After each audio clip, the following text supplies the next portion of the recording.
ya. Oke, saya awali materi saya, judulnya 17 Must Know Copywriting Technique. Bapak Ibu sekalian, kalau dalam marketing itu ada istilah direct marketing dan indirect marketing ya. Mungkin sebagian Bapak Ibu tahu istilah itu. Direct marketing adalah marketing yang langsung ditujukan kepada personal, yaitu kepada orang yang kita tuju. Contoh apa itu Bapak Ibu direct marketing? Kita kirim email, itu contohnya ya. Yang pasti yang akun yang dikirimkan, akun email yang kita tuju, mereka akan menerimanya. Itu adalah personal atau direct. WhatsApp itu salah satu juga ya, di mana kita chat langsung masuk ke WhatsApp yang bersangkutan ya, email, WhatsApp, Telegram, yaitu Bapak Ibu ya. Nah, itu adalah metode-metode digital yang khususnya direct marketing, yang langsung masuk ke inbox mereka, langsung masuk ke WA mereka. Nah, ada istilah juga indirect marketing ya. Indirect marketing ini contoh kalau kita beriklan di Facebook, beriklan di Instagram, di mana bisa jadi target yang kita tujukan memang sudah kita desain ya. Saya ingin usia gender, usia kita 30-50, gender wanita lebih banyak misalnya. Kemudian perilakunya mereka interest mungkin tour travel ya.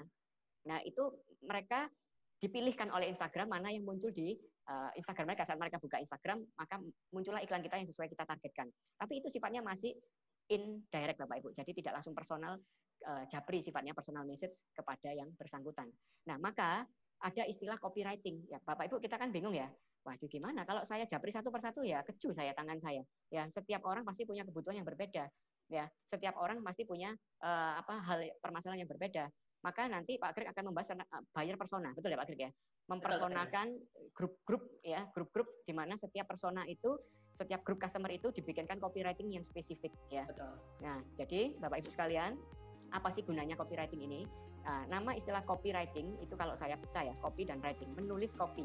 Copy di sini itu bukan copy paste Bapak Ibu ya. Copy di sini bukan habis di copy di paste di tempat lain, bukan. Bukan juga fotokopi ya itu ya, bukan ya Bapak Ibu ya. Ini fotokopi nih, ya dijiplak bukan gitu. Writing adalah menulis. Copy ini mengacu kepada copyright Bapak Ibu, hak cipta, kekayaan intelektual, kreativitas yang original, yang otentik, yang hanya Bapak Ibu yang punya ya. Nah, jadi menulis sesuatu hak cipta yang mana itu adalah hasil karya yang otentik. Dan tujuannya adalah untuk menjual produk atau barang jasa Bapak Ibu sekalian. Jadi penulisan ini ditujukan untuk menjual sesuatu, menjual produk barang maupun jasa yang Bapak Ibu punya. Jadi goalnya adalah, actionnya adalah penjualan. Jadi kalau kita menulis suatu copywriting tapi tidak berujung pada penjualan, tidak meningkatkan omset, maka sebetulnya itu adalah nulis novel Bapak Ibu ya, nulis buku, nulis novel ya, menulis yang sifatnya informatif, edukatif, entertaining ya, tapi tidak pengumuman, betul. Tidak malah menggugah mereka untuk take action untuk buying something di perusahaan kita. Maka perlu Bapak Ibu kita bikin copywriting, tujuannya adalah kita membuat ini, ingat kalau bisa ya semua orang membacanya dan tertarik. Ini masalahnya kan customer saya itu beragam Pak, ada yang masih remaja, ada yang sudah nikah muda ya, jadi keluarga muda usia 30-40, ada yang sudah senior usia 50-60. Nah, makanya Bapak Ibu, kita akan bahas itu nanti di sesi 2, bagaimana membuat copywriting yang spesifik untuk grup-grup customer, segmen-segmen tertentu yang ada di perusahaan kita. Oke, itu dulu pengantarnya. Saya akan coba masuk kepada apa itu copywriting teknik Bapak Ibu ya. Jadi copywriting teknik ini adalah sebuah metode yang mana Bapak Ibu ada 17 formula yang kita bisa pakai ya. 17 ini yang umum. Yang pertama adalah tell a story Bapak Ibu. Tell a story, bercerita ya. Bukannya malah bercerita ngalor ngidul yang tidak membuat orang tertarik beli Bapak Ibu. Maaf, mundur satu ya, ini kok slide sendiri. Ya, your audience is wired to react to a story, Bapak Ibu. Fokus kita membuat copywriting adalah seolah-olah itu kayak mencerita, kayak dongeng, Bapak Ibu ya. Dongeng yang punya tujuan, di mana dongeng ini berangkatnya bukan dari sepatu kita sebagai perusahaan, tapi waktu kita mendesain, itu seolah-olah kita berada di sepatu customer. Saya ulangi Bapak Ibu ya. Waktu dongeng, waktu bikin story ini, kita seolah-olah berdiri di atas sepatu mereka saat menceritakan sesuatu. Contoh seperti ini Bapak Ibu. Misal ya, ada salah satu klien kita pabrik pintu ya, pintu harmonika. Nah, kalau sudut pandangnya dari pabrik Bapak Ibu, maka ceritanya akan seperti ini. Dan nggak menarik sih kalau seperti ini ya. Pintu kami adalah pintu yang berkualitas ya. Pintu kami adalah pintu yang dibuat dengan plat tebal 1,8 mili yang terbaik di kelasnya. Ya. Bagi customer yang membaca, bagi audiens yang membaca, ya so what gitu kan. Nggak ada gunanya buat saya. Ya, itu kan story yang menceritakan dari sudut pandang mereka, perusahaan. Bayangkan kalau ceritanya saya balik seperti ini, Bapak Ibu ya. Saya balik ya dari sudut pandang pelanggan ya. Tentunya kita mau punya pintu yang kuat, tahan jebol, anti maling, anti rusuh, apalagi banyak isu narapidana sekarang dibebaskan. Mereka kerja nggak dapat kerja karena corona, semua di PHK, ya cari kerja susah. Yang pasti, ya maaf, narapidana naturnya memang jahat, yang merampok, yang menjarah dan seterusnya. Tentu kita tidak mau terulang, bukan kejadian tahun 98 yang lalu. Nah, cerita seperti ini di awal narasi kita, Bapak Ibu ya, pada waktu bikin copywriting, itu seolah-olah gua banget, iya, ya ceng nih ya, bagus juga ya, ya benar juga, ini saya ini. Jadi menempatkan diri bukan pada produk, tapi pada sepatu pelanggan. Sebenarnya maknanya sama Bapak Ibu ya. Kalau tadi kan pintu kami bikin yang paling berkualitas itu kan. Tapi kalau kita balik, semua ingin keamanan. Semua orang ingin pada waktu corona ini banyak kejahatan, kita ingin rumah kita tetap aman dengan perlindungan pintu yang ekstra kuat. Nah, ini Bapak Ibu, yang pertama, tell a story. Narasikan di awal seolah-olah customer kita ini yang ngomong. Ya, loh Pak Sandi, gimana saya tahu ya? Saya ini kan dari perusahaan. Saya ini kan bukan customer. Ya, Bapak Ibu, dalam membuat copywriting sebaiknya memang ada riset ya. Riset yang nggak usah sampai berbulan-bulan. Ya, Bapak Ibu. Ya, nggak usah ratusan juta apa segala. Riset sesimpel bahwa kita minta customer feedback ya. Minta testimoni, minta pendapat customer kita selama ini kita kurang di mana, apa yang mereka cari. Nah, terkadang saya itu banyak sekali bahan-bahan Bapak Ibu karena sering bertanya, Pak, kami kurang apa? Pak, layanan kami kurang maksimal di mana? Kalau Connectpedia, kalau SLC juga Pak, riset kita kurang spesifik di mana. Nah, ini yang menurut saya Bapak Ibu, kalau kita jarang menyapa customer, maka waktu bikin story yang awal ini kita pasti kesulitan, ya. Jadi sekali lagi Bapak Ibu membuat story harus benar-benar nyata yang memang lagi dicari atau memang menyuarakan suara isi hati pelanggan Anda. Oke, ini rumus pertama yang umum Bapak Ibu. Nanti Pak Greg akan banyak kasih contoh teknis ya. Saya lebih ke umum dulu. Yang kedua adalah speak to the reader. Know your audience and use writing style that will appeal to them. Nah, Bapak Ibu sekalian, waktu kita bikin tulisan ya, writing ini copywriting berarti nulis Bapak Ibu, bukan merekam video ngevlog atau bikin podcast, bukan. Memang harus nulis ya. Jadi waktu kita nulis, gaya bahasa kita nulis itu harus tahu target segmen kita siapa. Kebetulan kami lagi membantu UC, Universitas Ciputra, salah satu jurusan perhotelan Bapak Ibu. Mereka bikin lomba kompetisi lomba foto storytelling ditujukan untuk anak kelas 2, anak kelas 3 SMA. Ya. Saya ini kan sering bikin copywriting sama Pak Greg untuk pebisnis Bapak Ibu, ya. Bingung sampai saya tanya ke tim saya, itu Mbak Irin ya, yang relatif jauh lebih muda, belasan tahun di bawah saya, masih umur sekitar 20-an. Saya tanya sampai, "Rin, kamu bikinin ya copywritingnya untuk anak SMA soalnya targetnya. Bahasanya itu bahasa gaul kekinian saya nggak bisa." Ya, jadi wah ini luar biasa karena kalau kita tahu audiennya anak muda, gaya bahasa kita formal Bapak Ibu, gak menarik Bapak Ibu ya. Sehebat desainnya apapun flyernya yang di broadcast di WA, tapi kalau kontennya itu gaya bahasanya nggak gaul, gak menarik. Nah makanya ada kata lu guys, halo guys ya, daripada lu bosan di rumah, bla bla bla bla.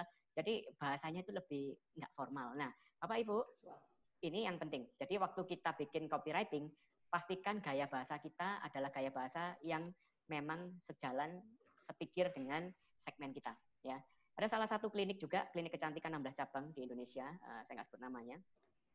Klien-klien kita juga ya punya beberapa segmen yang di 20-30, ada segmen yang 40-50, ada segmen yang di atas 50. Nah, saya bilang kepada tim marketing di sana, jangan bikin copywriting yang sama. Kalau untuk segmen yang di atas 60 tahun, ya Anda harus bikin kalimat kata yang lebih formal, jangan pakai singkatan-singkatan. Tapi yang umur 20-an, nah jangan terlalu formal.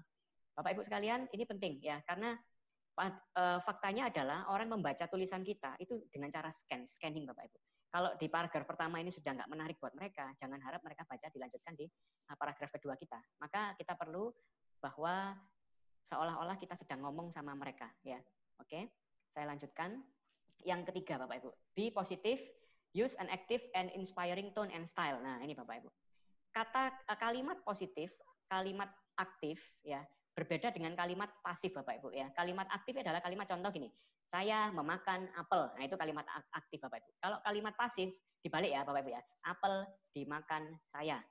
Nah pada waktu menulis copywriting kita harus punya sudut pandang positif, aktif, inspiring ya, membuat suatu kalimat itu yang ya memang agak lebay sedikit Bapak Ibu ya. Kalau nggak lebay nggak copywriting namanya. Itu nulis koran, nulis artikel untuk media massa, memang nggak boleh lebay-lebay, harus fakta apa adanya.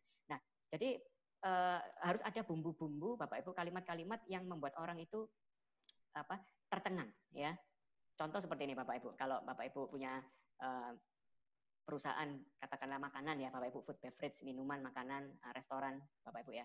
Kalimat aktif adalah bahwa customer kami ya itu sudah membeli sejak 50 tahun yang lalu. Ya memang kalau perusahaan Bapak Ibu legendaris ya, restoran legendaris seperti Sanryokju, nah itu kan restoran-restoran yang sudah turun-temurun ya, Bon Cafe dan sudah puluhan tahun. Nah, padahal customer yang di masa itu, maaf, customernya sudah meninggal bahkan ya, sudah nggak ada. Ya, kita nggak ngomong customer yang sekarang paling ya mungkin cuma berapa tahun atau berapa belas tahun yang lalu. Nah, kita bilang bahwa customer kita ribuan sudah membeli sejak 1970 misal. Nah, kalimat-kalimat seperti ini Bapak Ibu yang kita bisa eksposisikan, yang kita bisa tuliskan bahwa sifatnya tidak berbohong. Nah itu nggak boleh berbohong. Tapi kita harus cerdik Bapak Ibu dalam menuliskan.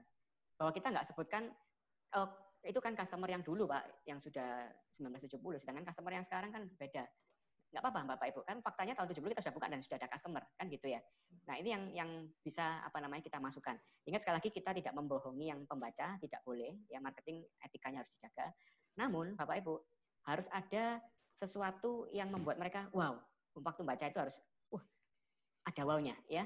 Oke, nanti Pak Greg bisa kasih contoh ya di sesi 2 ya Pak Greg ya.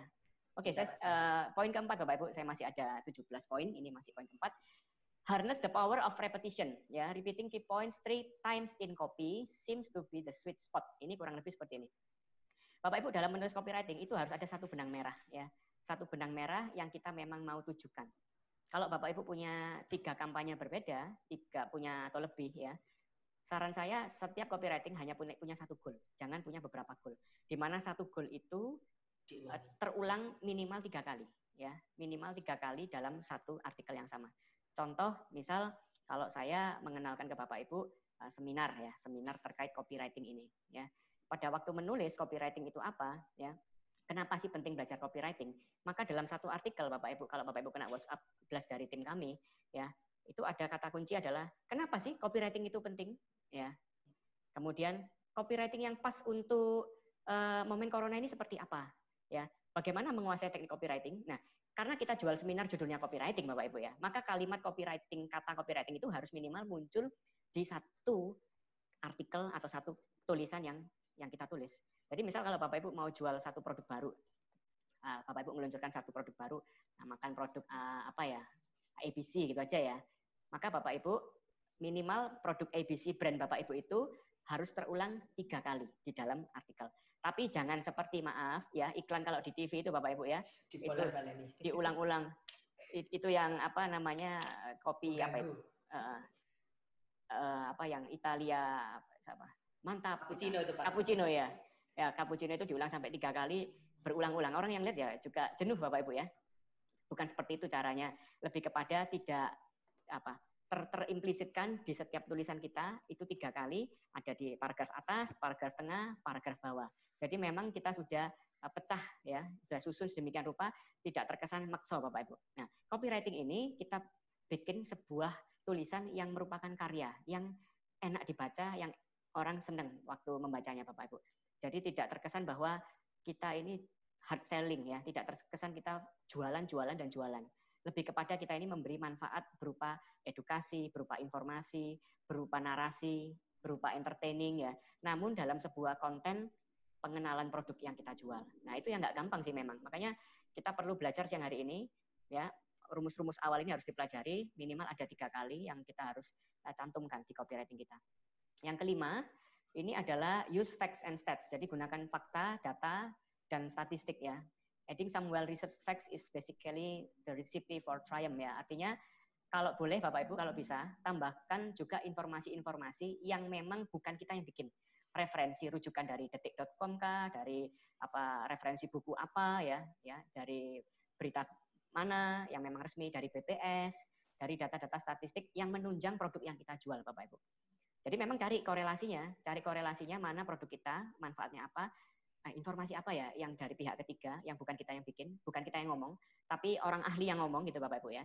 Kita ambil referensinya untuk dimasukkan di dalam penulisan copywriting kita. Ini akan membuat semakin kuat Bapak Ibu narasinya, membuat orang sudut pandangnya bukan sudut pandang kita, tapi sudut pandang orang lain juga kita ambil ya.